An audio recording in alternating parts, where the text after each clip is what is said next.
going on, guys? Jamesy Boy here with another bargain video game pickups episode. Basically, I just went and bought some original Xbox games this time, not 360s, not Xbox Ones.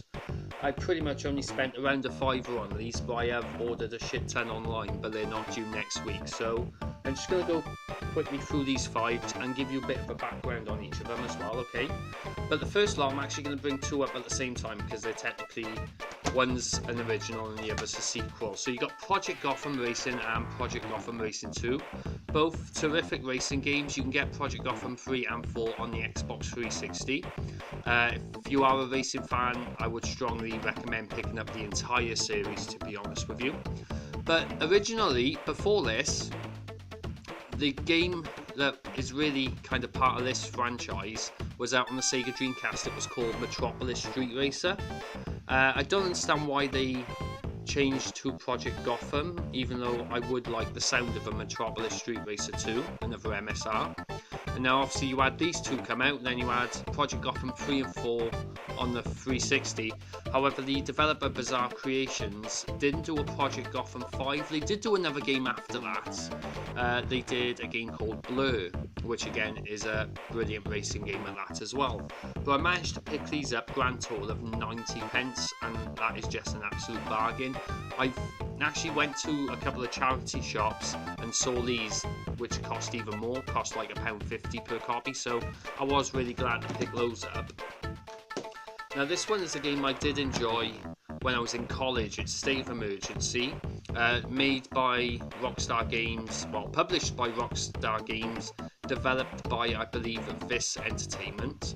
Now this had kind of have like a graphics downgrade midway through development because the game was too graphic. Basically, you're these gangsters who are trying to take the town back from the corporation, and in the levels it's just mass panic. You got civilians running everywhere, fights happening left, right and centre, people looting everything, and it is a fun little game to play. I did actually try it on the Xbox 360 earlier, and it still plays really well. But it was an awfully short game, that's my main complaint about it. But I managed to pick this up for 75p because I know when you got your mates over, you can have a laugh with this. Okay, now the next game may confuse some of you. Right, this game in Europe is known as Fahrenheit. But in the United States, I believe this game was called Indigo Prophecy. You basically start off with a man who's clearly possessed, murders a completely innocent man in a restroom of a restaurant. And you basically control the way the story pans out in a way. Not completely, but in a way. You basically have to try and do things. I keep forgetting the name of the main protagonist's name. Oh, what the bloody hell is his name? Lucas Kane, that's it. So you basically play with Lucas. He has certain feelings throughout. He can either feel really depressed or really happy, really normal. And it's your job to try and keep his mind stable, if you know what I mean. Because if it gets to a point where he gets really depressed and on the verge of like suicidal, he'll then just hand himself into the police. So you got to make sure you keep him less agitated, make sure he does things that'll ease his mind, and that's how you progress into the story. I'm not going to spoil the story too much because if you haven't played this, main question is why the hell not? Because this is such a fun game. It's such an interesting game. When I played it, there was one bit that scared the living shit. It was like a jump scare. It frightened me anyway. I think a few of you that played this will know what I'm on about. But I managed to pick this up for £3. There was a price tag on there, but I started like getting it off, getting all these off when I realised shit, I got to do a video on this. That's why I bought them.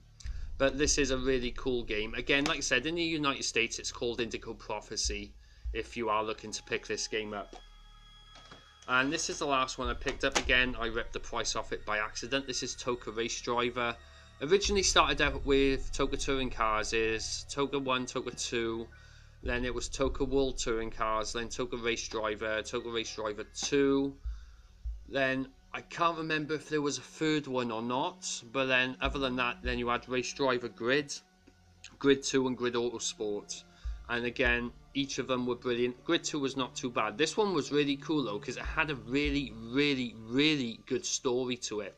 You started as a racer called Ryan McCain, I believe, and you just rise yourself up the ranks in the racing series to become the champion in the end. And again, it's still a good racing game. It's got good handling, good AI. The game is well detailed for the Xbox original console, and this is a lot of fun. Number 2 was still okay, but I was just a little bit. It didn't have as much of a story that this did, because this one had a fully fleshed out one, and it was a bloody good one at that as well. But I managed to pick this up for 75 pence as well. So all in all, I spent, let's have a look, 150, 450. Well, I went over a fiver. I spent £5.50 on all of these. And again, in my opinion, they are really cool games. I know a lot of people are going to be split with State of Emergency, because I enjoyed the game, but I knew a lot of people didn't. But I know a lot of them are racing games, but I am a racing game kind of person, I'm afraid. So, but other than that, let me know what you think in the comments below. And is there any games on the Xbox that you enjoyed? You know, is there any? Well, just tell me what you think, basically. All right. But this is Jamesy Boy logging off. You guys take care.